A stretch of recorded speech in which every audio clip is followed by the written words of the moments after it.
Welcome to Lifestyle Solopreneur, the community for entrepreneurs who put lifestyle first. Join your host, Flavia Barris, as she interviews successful lifestyle solopreneurs and shares ideas to help you find the perfect balance between lifestyle, business, and self. Flavia is an attorney, marketing expert, and founder of several online academies. She's been featured in major media, including BBC World News, The Wall Street Journal, The New York Post, ESPN Television, and more. Join us for this episode of Lifestyle Solopreneur. Hey, Lifestyle Solopreneurs. Today we get to speak with TJ Van Gerven. He is a financial planner, the founder of Modern Wealth Builders, also the host of the podcast, Do More With Your Money. After graduating from Virginia Tech, where he studied economics and actuarial science, TJ has spent his entire career in the financial services industry as a financial planner. He's passionate about helping millennials use money intentionally as a tool to build toward financial flexibility and independence. Outside of helping clients with their financial plan, TJ enjoys practicing Muay Thai, listening to audiobooks, going to Martha's Vineyard, and hanging out with his friends and family. Welcome to the show, TJ. Awesome. Thank you so much for having me on. Well, it's great to have you. And I think money mindset and just money knowledge, it's such an important part of being an entrepreneur, but also just kind of adulting. You know, just being an adult in today's society, we need to have an awareness of money management and wealth building and how to retain wealth and how to grow it and eventually, hopefully, how to retire. So tell me a little bit about how you ended up where you are today, working exclusively in the area of wealth and finances. Yeah, it's a great question. It's good to think about our past and how we got to where we are today. And so, I had somewhat of a tumultuous upbringing, and my parents came from very different ends of the spectrum. My dad was one of six from Dutch immigrants, and really his father unfortunately passed away as he was a child. And so they were very, poverty stricken, and money was very scarce, and he had to work from a young age and worked for everything that he had. And so he definitely developed this scarcity mindset around money and always talked to me about it. Whereas on the other side of the spectrum, my mom came from a little bit of generational wealth. Her grandfather actually came from the Azores, immigrant himself, but ended up coming into a fair amount of money, helping the Bank of Fall River merged with the Bank of Boston. Anyways, there was some generational wealth there, but she was on the other side of the spectrum, really didn't understand necessarily how to retain it or how to spend it in kind of a strategic way. So really seeing those different dynamics with my parents just obviously caused me to want to figure out how to use money intentionally, both for myself and then also, helping people. And I work with a lot of couples, manage finances together and figure out not only how to maximize your resources, because I am passionate about how to figure out the best financial planning and wealth management strategies, but really like what is the end goal here? What is the life that we are trying to achieve both in the present and in the future? So I think that's how I got to where I am today.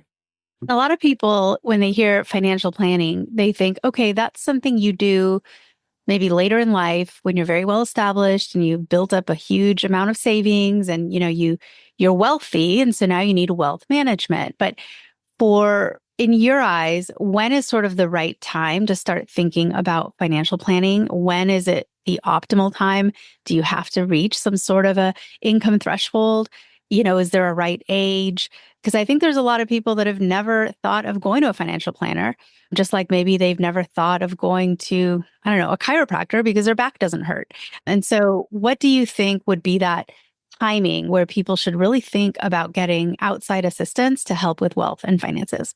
Yeah, that's a great question. And most of the industry is geared towards serving those people that are close to retirement, largely because they have more assets to manage. And if they're charging a percentage on those assets, it's going to be easier for them to get a fee kind of thing. But luckily, there's so many options nowadays where they're using like subscription fees, and you can work with an advisor on a more affordable basis. So you can get advice earlier in your career. And why would you want to do that? Well, there's compounding effects to making smart decisions over the long haul. And part of the reason why I love working with millennials in particular is, number one, I'm a millennial, I can relate to them, but also, and they can e-sign a document, but it's basically because those habits that you develop now over the course of 10, 20, 30 years compound. And if you can really hone in on your investment strategy, understanding lifetime tax planning, making sure that you're living, again, balancing the present with building towards financial flexibility in the future, you can alleviate a lot of anxiety along the way. And you can also set yourself up so when you are ready to stop working, that it's not this huge adjustment because you've already built all of the financial literacy and what it takes to maintain that. And so if you're at a point in your career where maybe you're maxing your 401k, or even you got a substantial bump in income and now you have some excess discretionary income and you're thinking about, how do I balance paying down debt, taking advantage of retirement accounts, saving for a down payment on a home, or emerging finances with a partner? How do I manage that together? How do I save for my kids' education costs? Or you're just looking for somebody to actually offload some of these tasks too. So one of the things that I like to say is, do you have the time, talent, and energy to do this, right? Like you could, for example, mow your own lawn, but we still hire a landscaper. There's value in having a partner that you can trust, is knowledgeable, and can hopefully remove some things from your plate and actually save you some time as well. So I would say if you're at that point, that's when it can make sense to look for outside counsel. And what does it look like for you as someone who works in the industry? So there's someone listening who's looking for just their next career move. What does a career in financial planning look like? Is it generally being an employee of a firm? Are there sort of freelancers out there who've started their own thing? What kind of training and licensing do you need? Yeah, that's a great question. And this is an area I can definitely speak on with confidence. So I am an independent financial planner. So I have my own financial planning firm and I'm not tied to any corporation, which is really nice because when you work with the client, you get paid directly by the client. So there's better incentive structure, in my opinion. And unfortunately, most of the financial services industry is more in a product sales type role. So if you're just getting into the industry, unfortunately, for the most part, the way to get going is you have to be able to sell product, whether it's life insurance or mutual funds or some kind of commission-based product. And if you can survive in that, then you may be able to transition to, the fee-only space. There is more opportunity coming within the fee-only independent space where there are true, I would say, like advice professionals. So again, you're paid just a fee for your advice and you can learn under an advisor. I started kind of as like a paraplanner role. So you can think of this as like a paralegal type situation where you're working under the main advisor and you're sitting in on client meetings and you're learning about the financial planning process.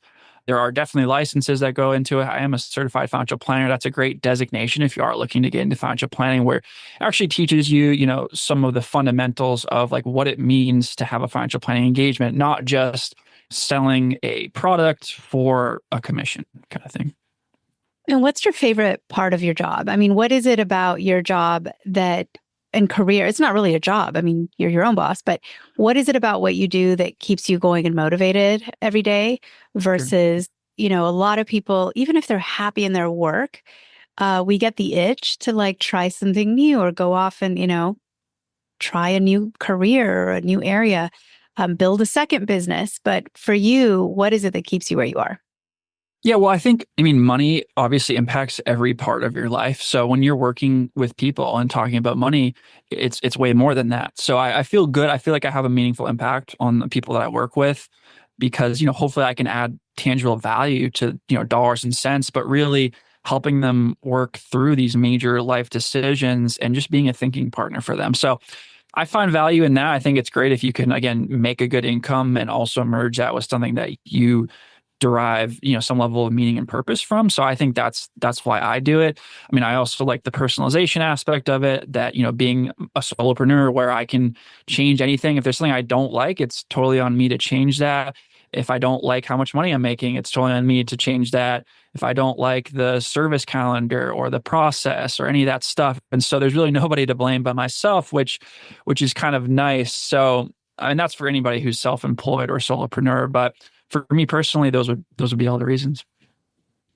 And how much of your time is devoted to sort of outreach and education and getting new clients, bringing them in, sort of being the sales and marketing arm of your business versus actually sitting down and servicing clients and meeting with them one-on-one to put together their financial plans? Yeah, that's a great question. So it's changed over time. I started in 2018 and I had 0 clients, 0 assets under management. And so obviously a lot more time was spent back then to doing whatever I could to market myself. Nowadays I would say it's probably a third, a third, a third as far as like marketing, service, and then like compliance and all the other stuff that goes to running a business.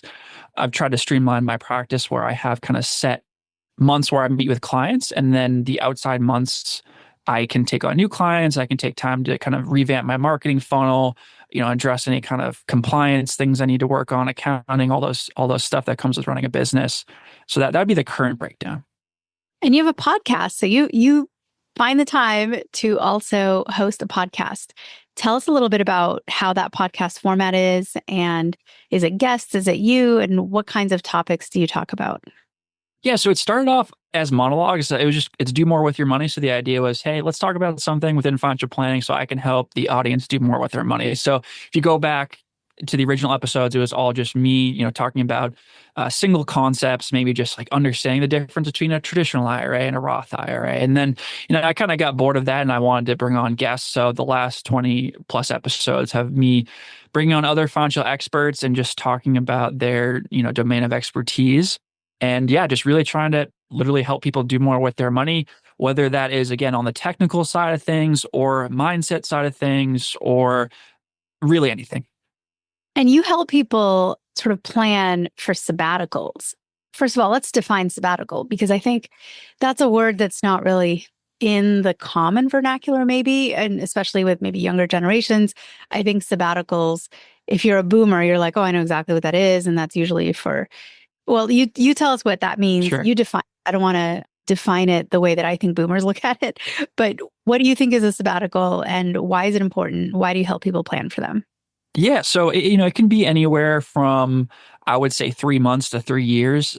Typically, sabbaticals are a little bit shorter than that from the general sense, but really is just taking time off from work. And so I really encourage clients who are burnt out, who have some level of financial flexibility, that are interested in this to really take time to kind of clear their mind, figure out what their next steps are, and not be afraid to use their resources. So I do tend to work with people that, have experienced some kind of windfall with like equity compensation. So maybe they had stock options in a company that goes public, and now they have, a little bit of investable assets that they can use. And so instead of having this mindset where you have to have this linear path to, we're going to work 30 straight years to retirement and then retire, really using our resources along the way to take breaks. You can even do this if you are like laid off and you don't be afraid to use your resources. And this is really when the non-retirement investment accounts come into play, is building good habits, not just with your savings, but really making sure that you're investing on an ongoing basis.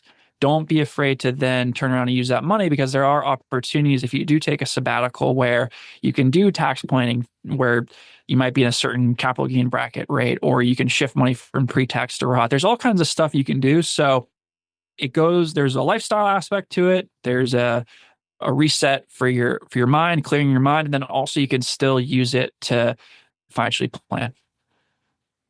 And so your kind of work, I would imagine, can become sort of consuming, taxing. You can definitely easily overschedule yourself based on client needs. How do you stay balanced and sane and keep your schedule optimized for what you want in life?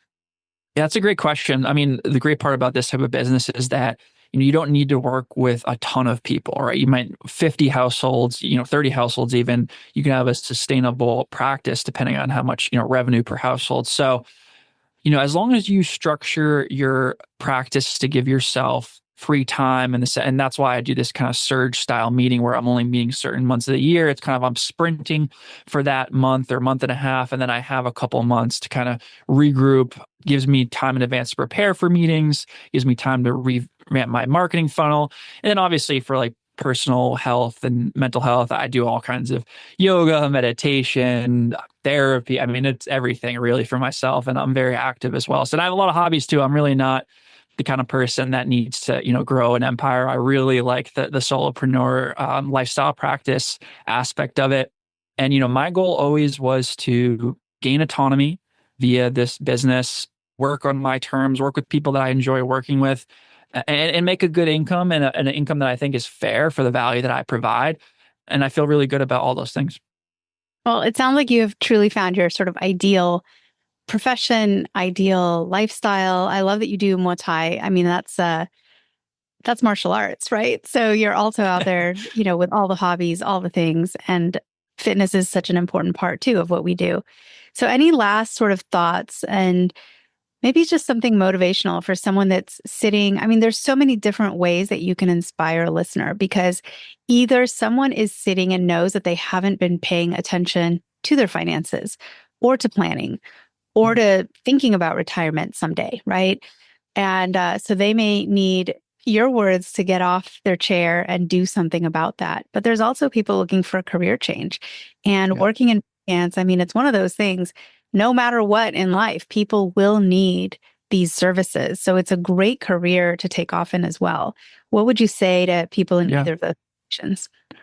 Well, if you are looking to transition into maybe considering how to be a financial planner, I highly recommend looking at xyplanningnetwork.com in the advisor section. That was how I launched my firm. And they really give you all the tools as a solo advisor to start your practice from scratch. And so, I mean, obviously you probably want to look into getting, some experience and training before that. But if you are looking to transition into this career, it's definitely a growing field, and the independent space is still very new, and it's good to compete with the big companies. So I wouldn't be afraid of that. And then on the other hand, I would say if you're just thinking about managing your finances, is really just awareness is the first step. So understanding your basic numbers, right? Using a tool. I love Monarch Money. It's one of my favorite little tools to use, and it just aggregates all your accounts and understanding, how much cash you have. What is your credit cards? What is the inflows and outflows every month?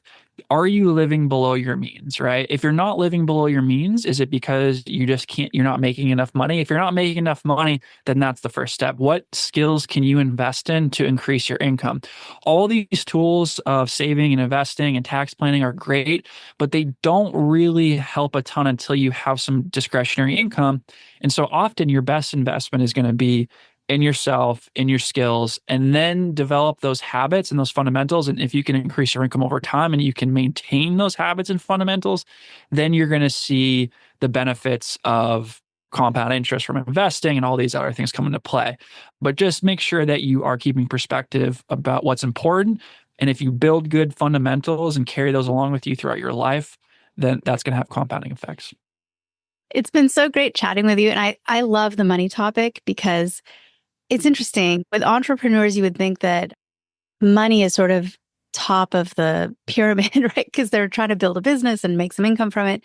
That's entrepreneurship, right? Is Right. building something that is sustainable and create something for its founders or owners so that becomes their job. But there's so many dreamers out there, and I love it too, because without the dream, you can't really accomplish anything, that are just focused on starting a business and here's the vision of what we're providing in the world. Here's the product. Here's its brand. Here's its colors. Here's what it looks like. Here's my logo. And they're kind of thinking of all that. But the money piece of it, especially something that feels far off, maybe like retirement, is sort of put on the back burner, like so far back, you don't even know the burner's on. And I love that you help people, not just entrepreneurs, but just everybody, sort of look at their finances and think of it as an equation, right? Something that they need to pay attention to and strategize and plan for. And that it's not something someone has to do alone. They can entrust someone like you to be their partner and their guide and their consultant and mentor and all the things to make all these things happen. So I love what you're doing out there in the world. I really appreciate what you do, but also sharing it with us today. Well, absolutely. And thank you for having me on. And the last thing I'll say too is, money, like you alluded to, is really just a tool. And I know that's somewhat cliche and people say that, but if we can avoid attachment to money and really, again, seeing it as a tool, that's going to allow us to do so many other things. Because if we try to hold on to the money and then not use it, as our life goes on, we're going to look back and see that the money had much more value at certain points in our life. And so by not losing sight of that, whether that's giving to people that need it more than us, or, using it for trips that we might not be able to take later in life, or all these different things, not losing perspective and not trying to hold on to every last dollar is important as well.